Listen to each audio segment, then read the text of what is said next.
everybody. Welcome back to SwigTalk Podcast. I am your host, Toby McGuire, and I'm here with my very special guest. We got Dr. Octagonopus himself. Dr. Octagonopus?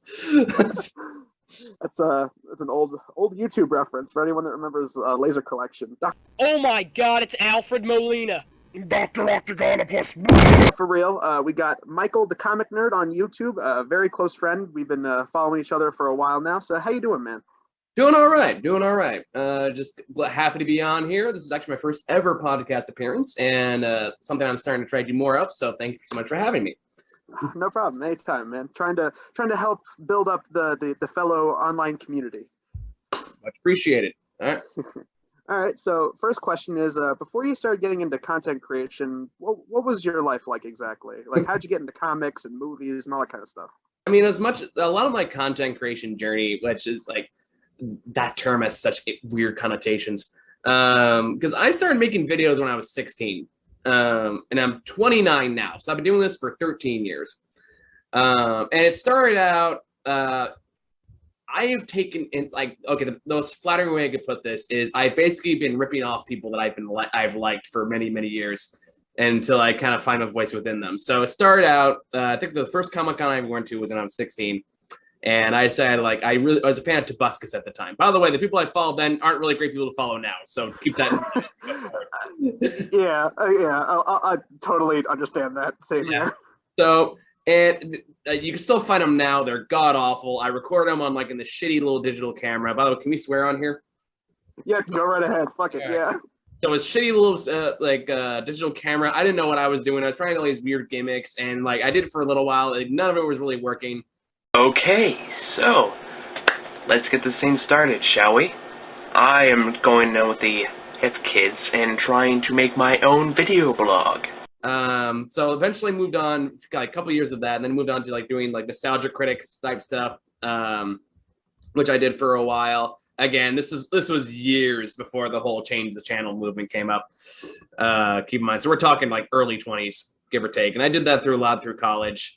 And that's when the movie review stuff started to come up more, where I just like talking movies of the week, which was inspired by this way the Cinema Snob did things. Again, not a great role model now.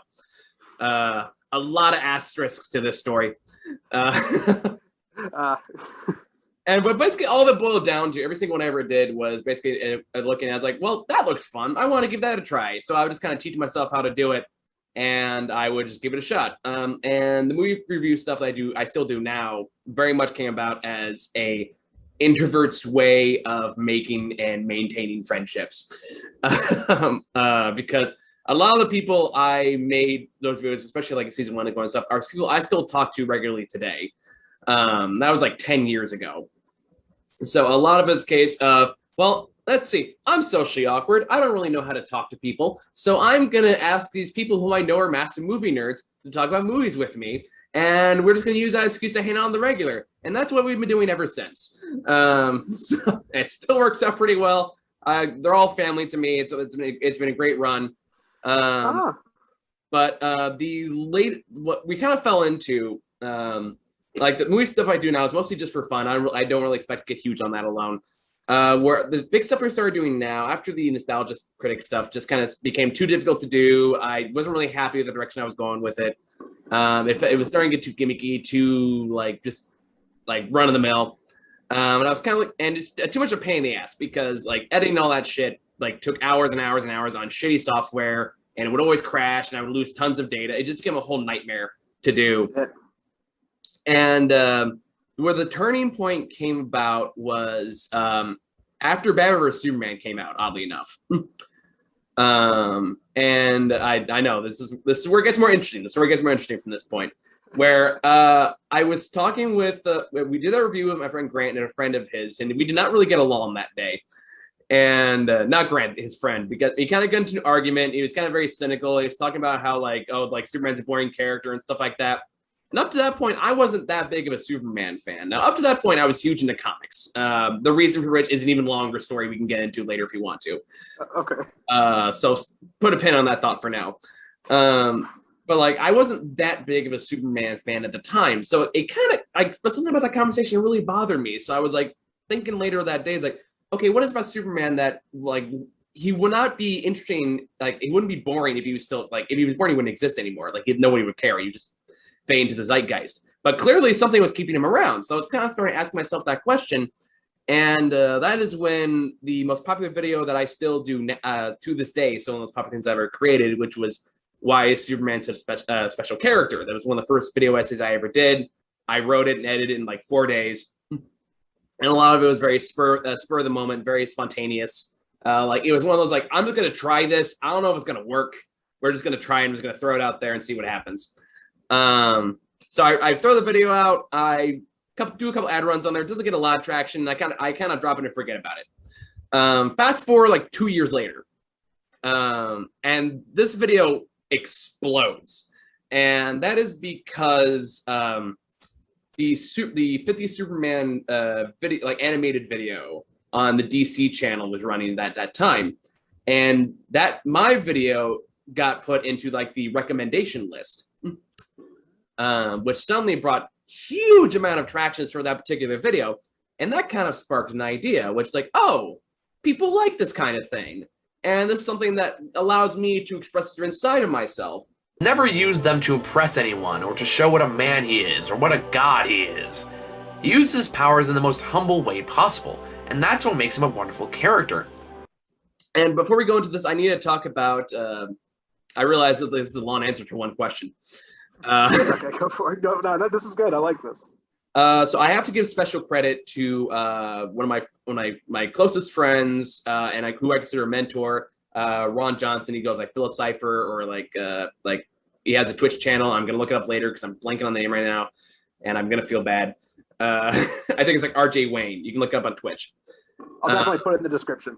Yeah, I'll put the link in the description. But like, what we are now, which, by the way, when I realized Superman was getting popular was like 2-3 years ago.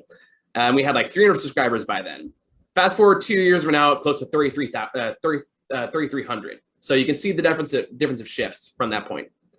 But Ron Johnson was this man I met in theater, and we stayed in touch, and we made good friendship. And he's a SAG actor, and he's like done all this experience in Hollywood, and like he has his own editing studio and all these kind of things. So he was the first person to kind of look at what we were doing and say, not only do I think you can do this, I think you're thinking too small. So he was the first person, and not only is I thinking too small, I'm gonna help you.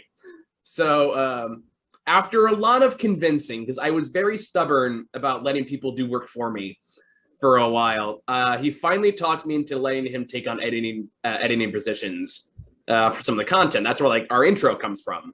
He did all that. He did all the graphic design for that, and he was like the first person to actually believe in what we were aiming for as a goal for our channel. So basically, what I'm saying is like what we are now would not exist without Ron, without beyond the shadow of a doubt. So what that boils down to is when these video essays came about, Ron was the first person I asked, was like, hey, if I write and record these, are you willing to edit them? And then he said yes. And so we kind of started tinkering around with some different ideas. Like the first few we see on there, very much like trying to figure out what the voice is of this. Like I think the first one we wrote was about like adapting like comics like from the page to the screen, and how to do it right, how to do it wrong, that kind of stuff. And then we put one that was very personal to me, which was why we need superheroes. And this very personal essay. Then I got a Corona alert. That one got a lot more traction. So like, okay, so basically people like these videos, these essays, when they kind of come from a very personal place. And that's kind of been the format going forward. So there's basically where we're at now, comparison to then, is very much of trying to grow that personal voice and grow that, I guess, particular brand, and seeing where that takes us. So far, it's been pretty positive. Awesome. There's the backstory all there. But I like that. Went down all the basics, but it was nice, lengthy. It had like little chapters. It was like a novel. I loved it. That's what happens when you do writing.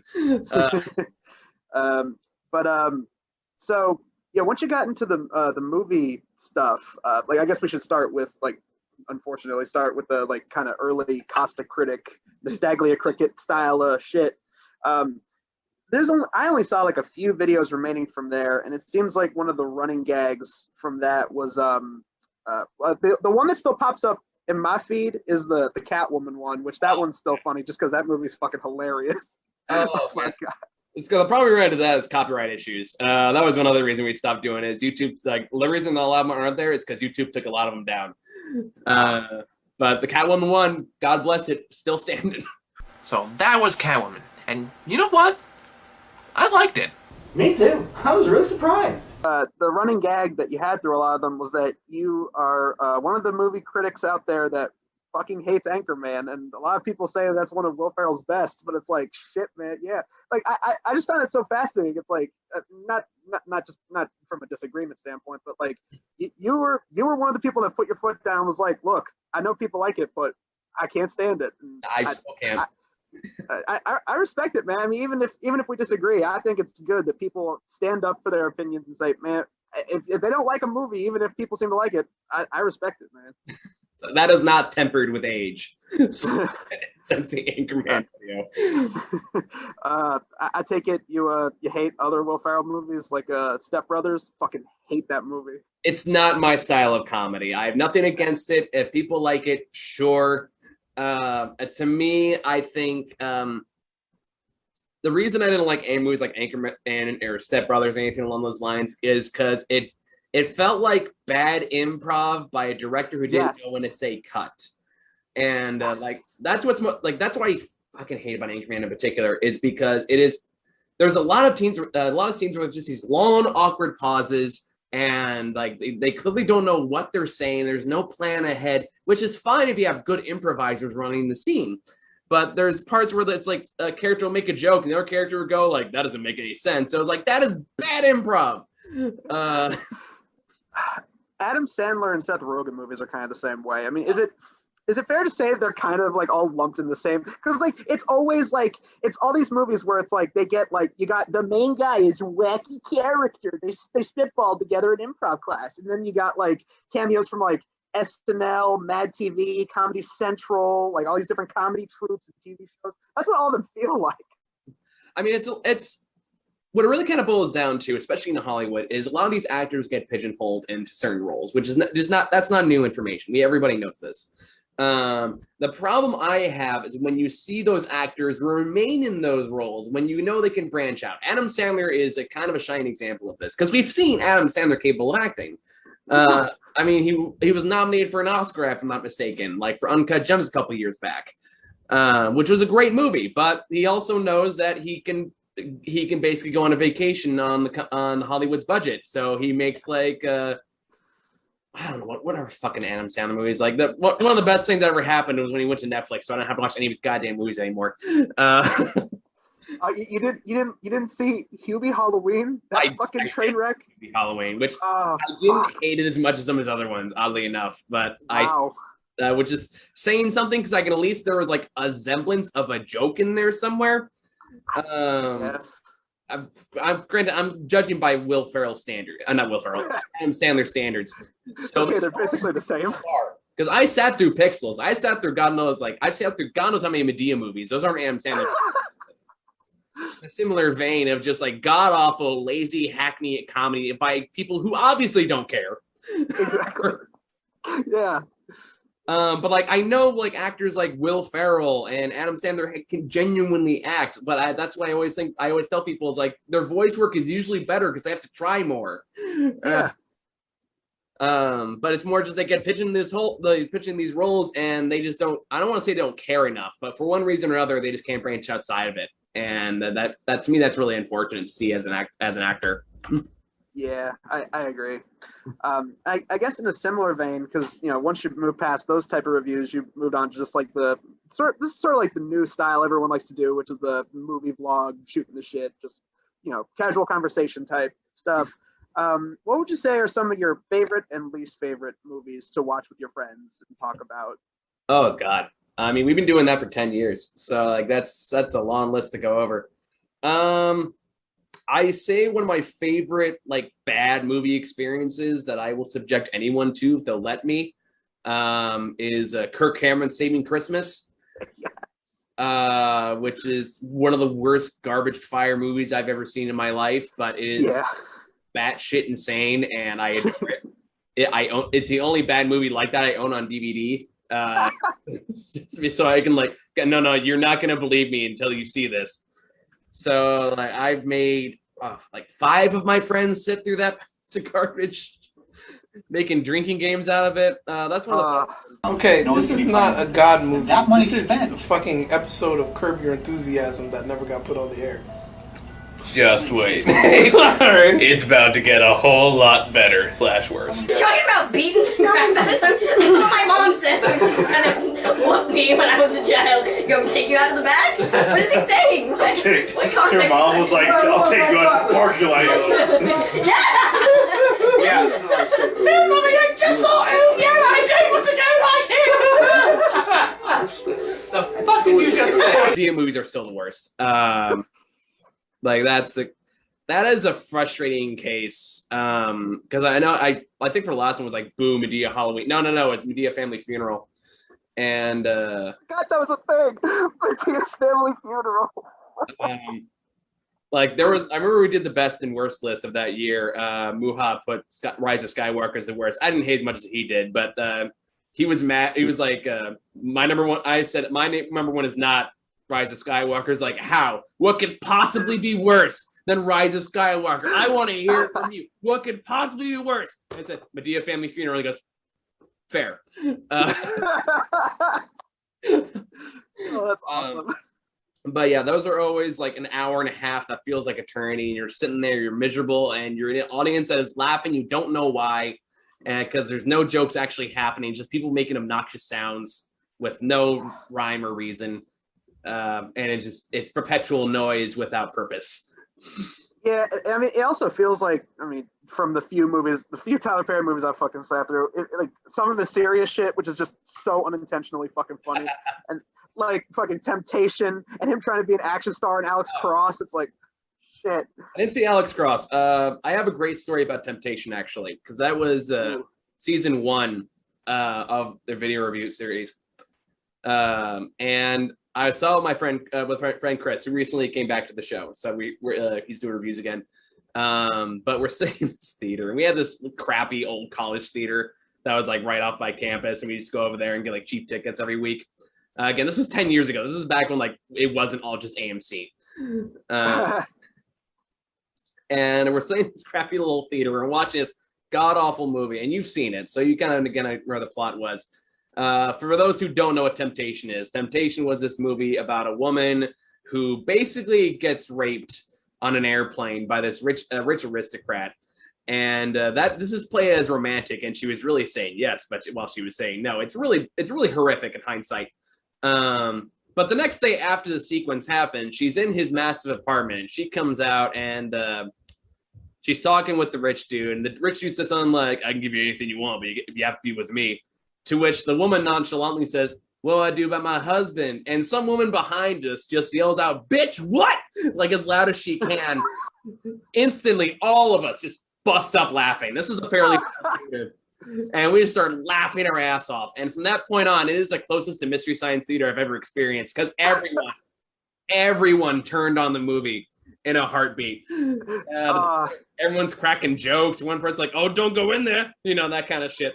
That's every fucking experience I've had. Like it's always at midnight sometimes. Like it's almost always midnight for those movies, and there's always people just going, "Oh fuck, oh no, oh shit, no." Oh, one other one I will say is definitely in my top 5. It's not a great movie, but it's in my top 5 just weirdest experiences I've ever had. Was the opening night viewing of Cats. Oh God! I have to explain why, because that night Muha texted me the night before. It's because like Cat, like in all caps, like Cats is coming out. Fuck Star Wars. We gotta watch Cats. And I'm like, I don't know. I gotta watch Jumanji 2, and I'm in the mood for 2 movies. Like, no, we're doing it. Like, come on, we gotta go. And he finally talks me into it. He talks to me like a 10 p.m. show for fucking Cats. So I watched Jumanji 2, and I'm just kind of walking around. I'm already tired. I don't want to go watch this. And for those who don't remember this, Cats had 2 different releases. There was the second release, which had slightly more finished effects. And then there was the first, where it wasn't finished at all. And that was the one we saw in a fairly full theater. And the best way we could describe this is a lucid acid dream of us slowly, collectively losing our minds in this theater full of people. And to this day, Mohal will describe, like, you need to be trapped with this movie with other people to fully understand why this is a worthwhile experience. So there was just like, and Mohal, God bless him, was taking selfies the entire time to like get her like in time reaction of what was happening. And as a lot of us just like,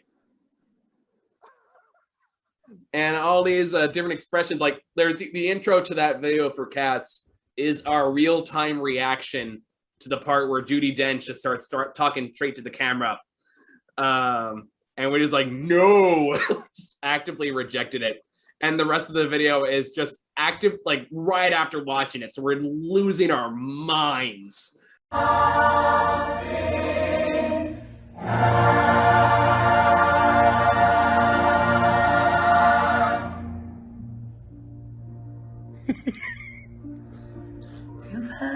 No. Trying to process what just happened. That's still my top 5 favorite experiences. He then went on to watch a movie 9 times in theaters. Every time. 9 times? 9 times. It was like 9 lives of cats. He saw 9 times with 9 different groups of people. Yeah. It's like 9 rings of hell or whatever. No, 9 rings of cats. Well, because the first time you watch it, you get the insane experience of watching Cats. The second time, you get to watch your friends who haven't seen it lose their minds to Cats. Were you guys, just curious, were you guys familiar with the stage show? Because I was not the one time I saw it. It was, I like by name and a little bit about it, but I did not know much like beyond that. I know what they added for the movie. The butthole cut. That's what they added. Well, because like a lot of stuff with McCavity and the Idris Elba cat was added for the movie to give it some semblance of a plot, and a lot of the dumber like jokes in there and the mutant cockroaches and all that shit. Oh, God, yeah, fucking movie. I want to try and rewatch that movie and try to get like really fucked up. Like if I were to watch that, get a little high, maybe a little drunk, I think maybe that'd be like. Oh, it's worth it. Like, I'm wondering if it's ever going to get like the Rocky Horror Picture Show treatment, where it's going to start popping up in like little shithouse theaters where the entire place get fucked up and go in there and have a great time. That'd be fucking great. I hope it does. If they can get a copy of the unedited version, fuck yeah, I'd watch that again. Oh man. I guess when it comes to you said your editorials are some of your favorite stuff to do when it comes to like, I like that. I like that idea of making videos when you're really passionate about them, like putting lots of work into them. That's what I think makes a really good video, is when you put your heart and soul into it. And you said that your first one was your Superman one. Correct. And as of now, you said that one of your most recent ones you liked was your one about why we need superheroes and superhero movies. That was the third one, actually. First I made one on Green Lantern that was kind of a proof of concept, and then Superman was the first one that really gained popularity. Like the one about why we need superheroes was, I think, the fourth one we made, and that was mostly just like, that's when we found our voice. That's when we decided what we want to do with this. But sorry, go ahead and finish your question. No, yeah, but I guess to wrap up, not finish the whole thing, but what would you say in the history of the videos you've made for your channel? What is one of your all-time favorites and one of your least favorites? I would say, well, it's hard to say because every time you make a new one, you're like, that's my favorite. The projects I'm most proud of are the ones that I feel like best capture that message of, we're here to welcome the people after us, not before us. So what that's leaned to is, I think my favorite project to this day, and there's one that I get hate comments on every single day, is a video I did about Superman Smashes the Klan, which is the book that came out last year by Jean Luen Yang. I hope I'm saying that right, and was based on the 1940s play of the same name. This was like post World War II Superman. No, it's the 1960s. It was the post-World War II era. It was like after Superman was done punching the Nazis, they needed new villains, so they created one called the Clan of the Fiery Cross, which was a very thinly veiled what's what I'm looking for? Replacement for the Ku Klux Klan. And it's kind of, this part's in fact up for debate, so don't take this as fact, but that series is actually widely regarded as part of the reason why the second rise into the Klan collapsed. Because a man who infiltrated the Klan, whose name I'm forgetting, provided secrets of the Klan to the radio show, which then they revealed the actual as part of the story, and it basically revealed the whole thing to be a money grabbing scheme. And I was like, okay, well, I'm not really a person that goes out and protests, but I still want to contribute in some way. So that's when the idea for this video came about.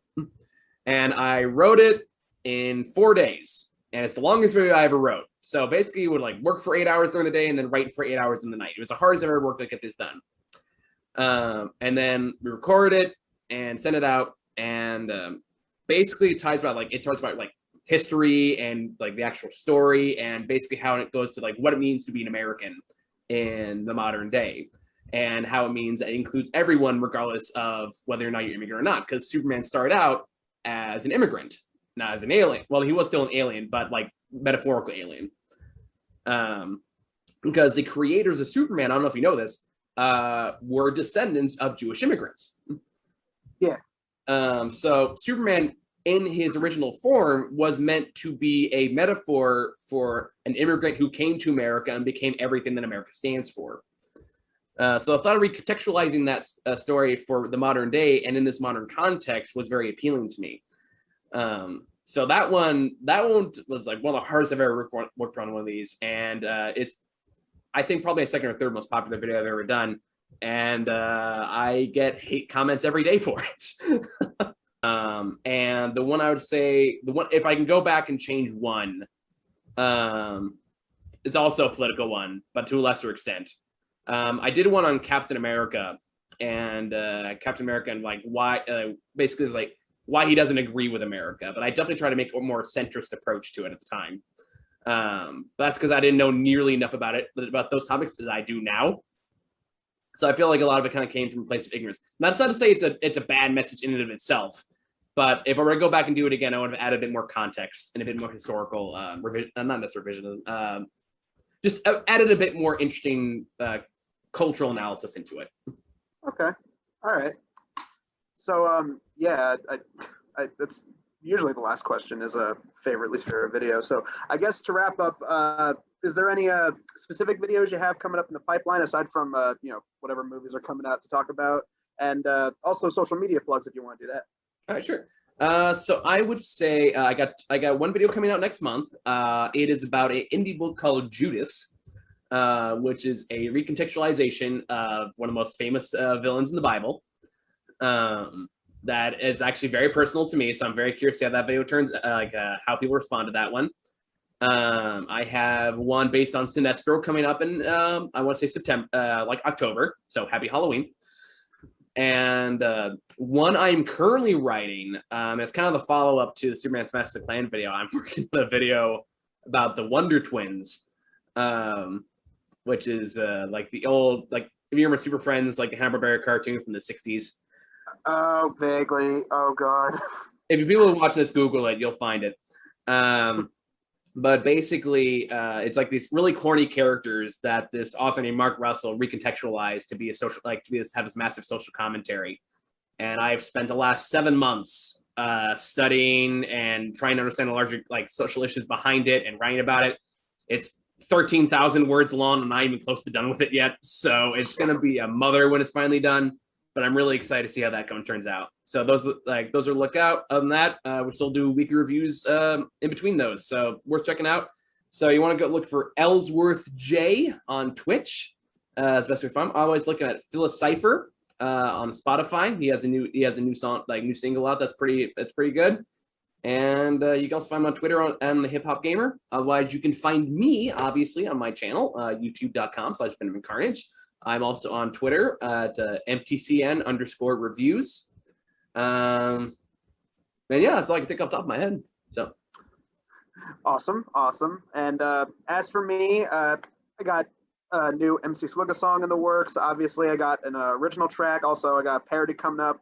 It's a parody of a Billie Eilish song for October, and it's that song "All Good Girls Go to Hell," except it's going to be it's about the Gen Zers, my generation. So yeah, Swig game reviews, other Swig talks, maybe assholes react if we get around to it at some point, if some video pops up that we find interesting enough to do a reaction to.